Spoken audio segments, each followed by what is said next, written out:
Hello guys, welcome back to my channel Sneha की lifestyle blog में आप सभी का स्वागत है। तो आज मैं कुछ आप सबसे शेयर करने आई हूँ। जैसा कि मेरे पापा 6 भाई 2 बहन हैं। तो जैसा कि होता ही है सबके घर में, एक दिन ये दिन आता ही है। 6 भाइयों में से मेरे बड़े पापा चले गए, मझले पापा चले गए, थर्ड वाले जो बड़े पापा हैं वो भी चले गए। तो कुछ दिन पहले, आज से 10 दिन पहले, मेरे छोटे चाचा, जो सबसे छोटे हमारे घर के चाचा हैं, वो उनको ब्रेन हेमरेज हो गया था और वो लोग रांची लेके आए थे उनकी ट्रीटमेंट के लिए।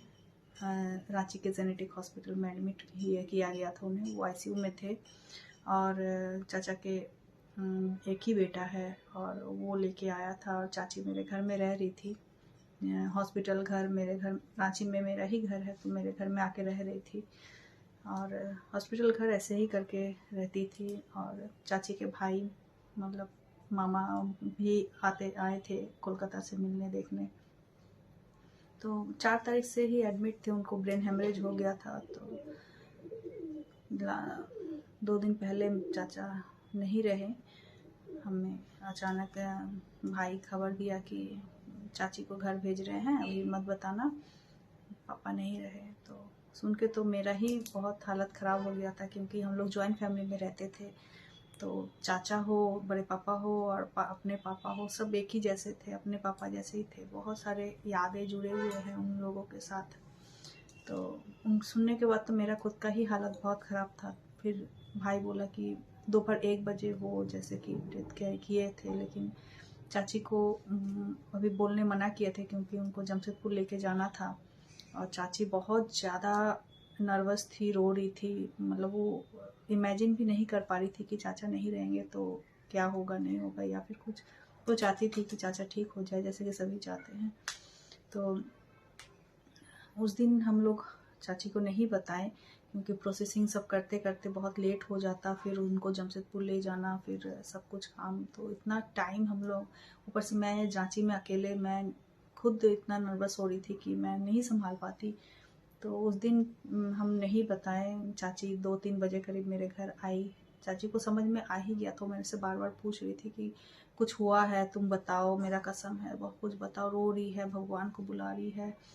लेकिन मैं भी बहुत पेशेंस के साथ उनको संभाली। मैंने कहा नहीं, सब ठीक है, थोड़ा तबीयत गड़बड़ाया है, इसीलिए भाई भेज दिया है तुमने, तुम यहाँ रहो, उसको वहाँ संभालने दो, नहीं तो वो कहाँ किसको किसको संभालेगा बेचारा, मम्मी को भी पापा को भी। तो आप मेरे पास रहो, भाई वहाँ संभाल रहा है। ऐसे बोल के रात गुजरा जैसे तैसे। मेरा तो टेंशन था कि सुबह होगा और तो क्या होगा, कैसे मैं संभालूंगी। तो ये सोच सोच के तो उस दिन रात को मेरा नींद ही नहीं आया था। और सुबह 5 बजे जो मामा है, मतलब चाची के जो भाई है, वो कोलकाता से आने वाले थे। तो मैंने भी सोचा कि चलो कोई आ जाएंगे तो मुझे भी एक ठो सहारा मिलेगा कि हाँ, कोई है जो उनको संभाल रहा है। तो मामा मामी सुबह 5 बजे फ्लाइट से आए रांची और 5:30 तक मेरे घर आ गए। आने के बाद फिर चाची को हमने बताया। तो चाची को बताने के बाद तो मतलब जो सिचुएशन हम लोग सुबह 5:30 बजे से हैंडल कर रहे हैं, मतलब वो ज़्यादा से ज़्यादा 15 से 20 मिनट ही रोई होगी। उसके बाद वो जो बेहोश हुई, फिट हुई, उनका जो दांत लग गया। मेरे बगल में पम्मी रहती है जो डॉक्टर है, वो उनको हम बुलाए, वो भी बहुत कोशिश की, लेकिन उसको होश ही नहीं आ रहा था। फिर उस पम्मी ने ही कहा कि आधा घंटा हो गया है, उसको होश नहीं आ रहा है, तो एडमिट करना पड़ेगा। फिर हमने अपने घर के बगल में ही जो हॉस्पिटल है वहाँ एडमिट करा। वहाँ भी सलाइन चढ़ा, ऑक्सीजन चढ़ा। तो फिर डॉक्टर ने कहा कि सदमा लग गया है। और उनको जब भी होश आ रहा था तो फिर उनको याद आ रहा था, तो फिर वो फिट हो जा रही थी। तो यही सिचुएशन था।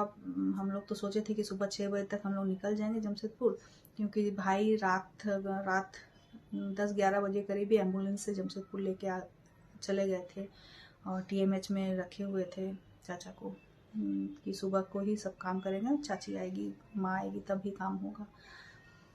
हम लोग तो प्लानिंग किए थे कि सुबह 6 बजे ही हम लोग निकल जाएंगे और 7-8 बजे तक पहुंच जाएंगे और सुबह सुबह ही सारा काम करके निपटा लेंगे। बहुत टेंशन हो रहा था, लेकिन चाची को लेके ही हम लोग इतना ज़्यादा बिजी हो गए, हॉस्पिटल, घर, और उनको होश ही नहीं। ऐसे करके डॉक्टर ने उन्हें नींद का इंजेक्शन दे दिया, और उसी हालत में, नींद के इंजेक्शन के हालत में ही उनको हम लोग अपने गाड़ी में दोपहर के 1 बजे करीब हम लोग निकले जमशेदपुर के लिए।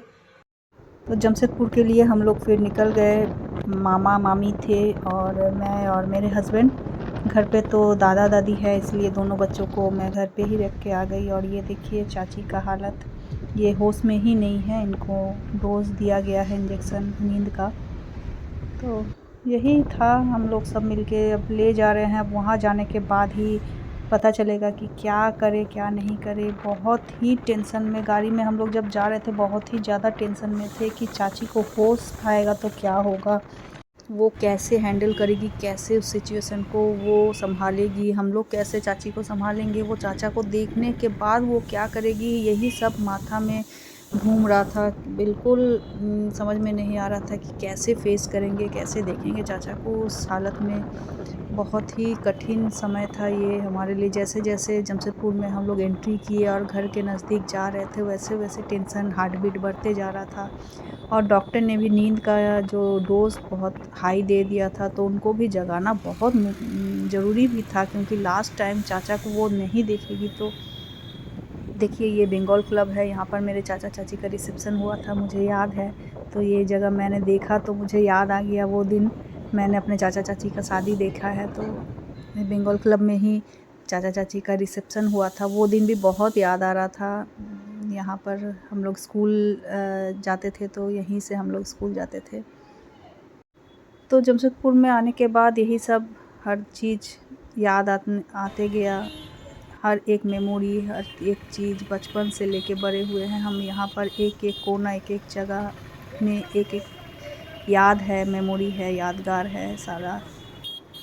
और चाची को ना, जैसे कि मैंने कहा कि नींद का डोज़ दे दिया गया था, तो हमने गूगल में सर्च करा कि कौन सा डोज़ दिया है, तो वो 7-8 घंटा, 10 घंटा तक के लिए वो नींद में रहेगी, ऐसा डोज़ दे दिया गया था। और फिर चाचा को ले आएंगे, चाचा को अगर चाची लास्ट टाइम नहीं देखी तो क्या होगा। हम लोग तो इतने टेंशन में थे कि क्या ही बताएं, कि चाची को नींद से उठाना भी बहुत ज़रूरी था, क्योंकि घर जाने के बाद भाई लोग निकल गए थे टीएमएच से चाचा को लाने के लिए, और चाची उठ ही नहीं रही थी।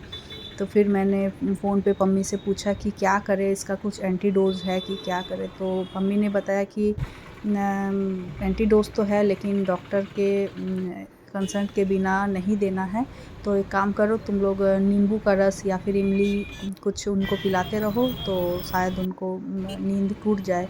तो फिर हमने पूरा एक नींबू का रस निचोड़ा, और उस नींबू के रस को धीरे धीरे पिलाते गए हम लोग। 2 घंटा 3 घंटा हम लोग बहुत मशक्क़त के बाद उनको नींद टूटा। लेकिन नींद टूटने के बाद फिर उनको नशा था, नींद का नशा तो था ही, पूरी तरह से नींद नहीं टूटा था। और जब भी उनको थोड़ा भी होश आ रहा था तो वो रो रही थी, भाग रही थी, फिर बेहोश हो जा रही थी। तो यही करते करते हमारा 4 साढ़े 4 बज गया। फिर चाचा को लेके आए, फिर तो जो ही हालत हुआ, चाची ने चाचा को देखा और मैंने भी चाचा को लास्ट देखा, तो बहुत ही हालत ख़राब था।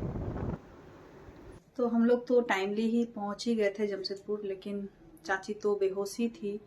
लेकिन उसके बाद जो हुआ आप लोग समझ ही सकते हैं। उस सिचुएशन में हम लोग कोई थे ही नहीं कि कुछ शूट किया जाए, और वो सब शूट करना भी अच्छा नहीं लगता। तो बहुत ही टाइम बहुत ही ख़राब किया हम लोग तो सहे ही, लेकिन चाची और जो भाई है, चाचा का जो बेटा है, उनके ऊपर क्या गुजर रहा है वही सिर्फ समझ सकते हैं, जिनके ऊपर गुजरता है वही समझ सकते हैं। और मैं तो उस घर की मतलब बड़ी बेटी हूँ, तो मुझे अपने चाचा बुआ ये लोग से बहुत प्यार मिला है। मैं बहुत इमोशनली अटैच हूँ उन लोगों के साथ। तो मैंने भी चाचा को कंधा दिया, और लास्ट तक थी मैं चाचा के साथ। बहुत सारी यादें, बहुत सारी मेमोरीज़, बचपन से लेके गोद में खेले हैं, बड़े हुए हैं। दुर्गा पूजा में कपड़ा खरीद देना, घुमाने ले जाना, हाथ में पैसा देना, पढ़ाना। चाचा बहुत शौकीन थे, घर को बहुत खूबसूरत तरीके से सजा के रखते थे, बहुत शौकीन थे। हम लोग को भी कभी कुछ क्लिप्स, बिंदी, कान का ईयरिंग, कुछ भी जो मन होता था खरीद के देते थे। तो यही है, एक एक करके सब चले जा रहे हैं। एक जनरेशन लग रहा है कि ख़त्म होते जा रहा है। बहुत डर लगता है। मेरी बुआ चली गई, मेरे फूफा चले गए, बड़े फूफा चले गए, छोटी बुआ चली गई, तो मेरी माँ चली गई। बहुत बुरा लग रहा है, बहुत बुरा लगता है। यही आखिरी सत्य है, लेकिन एक्सेप्ट करना बहुत मुश्किल होता है। जो भी है, यही था आज की ब्लॉग अच्छा लगा हो तो please like and subscribe my channel. फिर मिलते हैं फिर कल एक न्यू वीडियो के साथ। तब तक के लिए थैंक यू, धन्यवाद।